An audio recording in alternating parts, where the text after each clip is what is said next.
we are back like we never left. Oh my goodness, it's been 5 years. 5 long years. Actually, I think it's more than that. My goodness gracious. I mean, we had a good thing going. You guys were here for us. You enjoyed the content. You were asking great for comments, more. and you asked us where we went. It's been 5 years, so we got some explaining to do.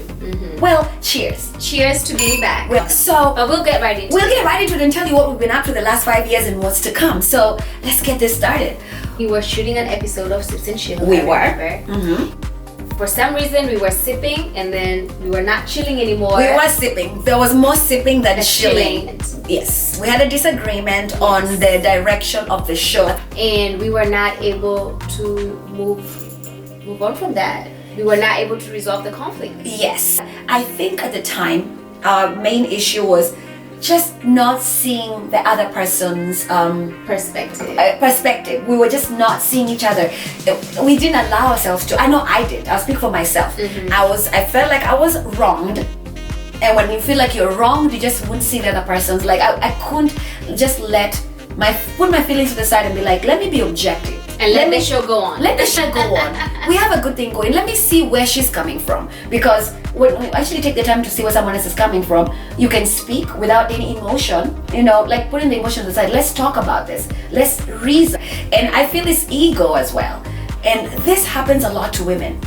It does happen a lot in women relationships. Just to sidetrack a little bit. You find that women have this strong bond because we are extremely emotional. We are. And you have this phase where you're all besties. And then the minute one thing happens in the relationship that either party doesn't like, and it's maybe like a small argument or just something uncomfortable in the relationship, that's the end of it. And then people are not friends anymore. People stop talking to each other. Right. And then also, I'm actually a big culprit for that because I was the queen of holding grudges. Like I can hold a grudge when I'm dead. You take it to the grave. I'll take it to the grave. Even when I'm dead, my spirit is still coming back to haunt you. Like, okay, that's crazy. We don't need your spirit haunting people. But that's what I'm saying. That's how much I could hold a grudge. So you at least you realize that about yourself.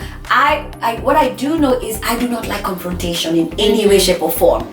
And while it's a good thing because I'm able to just not get into fights and those kind of things because I avoid them, it's still avoidance because I'm not dealing with the issue at hand. Because sometimes you do need to actually talk about things and resolve them. Right. I'm an avoider. So when it's too much for me, I simply just shut it out and I'm done.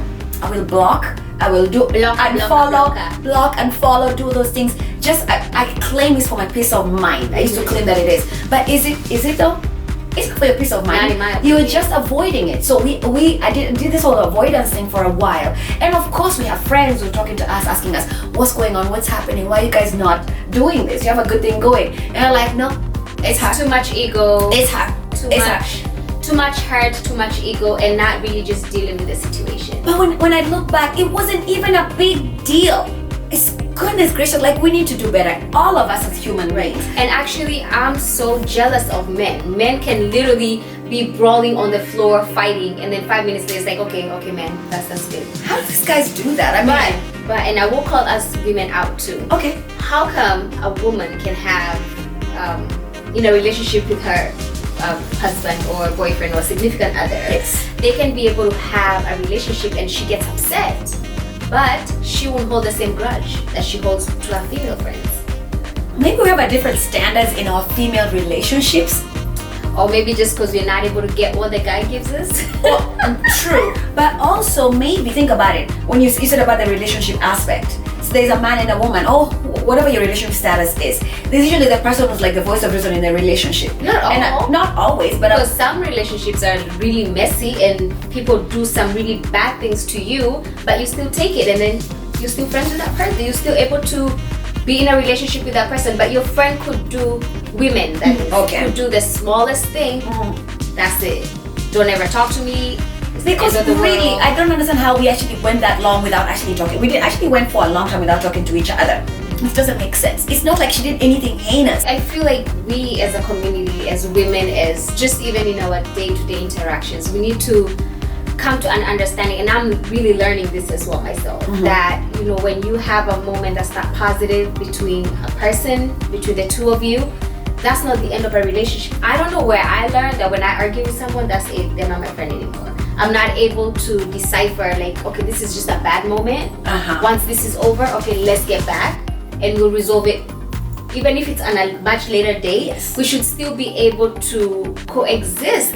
Because if we have been friends for so long, and then you've been there for me all these years, as have you, and then been for friends for just a long one time. moment, and that's the end of everything with all the history. A small we need to do disagreement. better. We definitely need We to have to do better. A lot of healing. I do remember someone mentioning, someone was following us, and so they wrote me. They were like, "Yeah, I knew it. Women never ever get to go that far anyway. Like they start something and they never quite finish women it." are your biggest enemy. Yes, and he said that to me, and I thought, really, like, oh, thank you for judging me, but it was true. The other thing that also has helped us is self-awareness is so key, because getting to understand how you deal with conflict. A lot of it comes from the way conflict was dealt with in your own homestead growing up. I know in my family, we pushed things under the rug. Right. Nobody talked about anything in the open. There was always maybe that. And a lot of things that we do now as adults is things that we learned as kids. From our, no kidding. A lot of these things happen to you in your childhood. Any type of trauma that you dealt with as a child, you bring it onto your adult doing. We need to break these generational curses. We have to be better. Gladly, we're at a place now that we're both, we know you're still not perfect. Right. But we know that we are work in progress. Even when you get to a heated moment, it's okay to step away. Yeah. And deal with it later when the emotions are not so high. So us having that conversation helped us get here, and I'm so glad that it's happening this way. I hope we can be an example to someone who's just dealing with something else. And we're here, and this has taught us that we want to actually, even with this show, talk about the hard topics, the hard discussions that especially women, we are not able to have most of the time. We still want to have fun, don't get me wrong. We're still sipping, we're still chilling, more chilling now, and not to take things too seriously. Yes. Once the moment is over, whatever has happened, decompress, come back and be like, we were tripping. What was that about? Like, really? And that's how I feel like guys do. That's how, the bromances, that's how they be. They just be like, okay, let's go get up here. But famous, we hold these grudges. We just need to not do that, especially when the relationship is worth fighting for. Some relationships are not meant to be. I'm not saying you force things, because people are meant to be in your life. If someone is really toxic, you do need to take yourself away from that. And maybe, you know what, we know this already. People do come into your life for a reason. And a season or a lifetime. And there are people who you have to also recognize what category they sit in, because that person could have been there for a reason, to teach you something. But let them go. But when you're learning what people are and how they are, also learn yourself, because you could be saying, you know what, this one is toxic, they need to leave, but maybe you're the one who is toxic. You're the one who needs to actually exit their life. I had to look within, and I was like, okay, even I contributed to what was going on, and I realized what my part was, and not just in this situation, in a lot of relationships, business relationships, personal ones, it doesn't matter, just all of those. But we're here now, and we're here, and it feels good to be here. It feels good to be in that space, to be honest.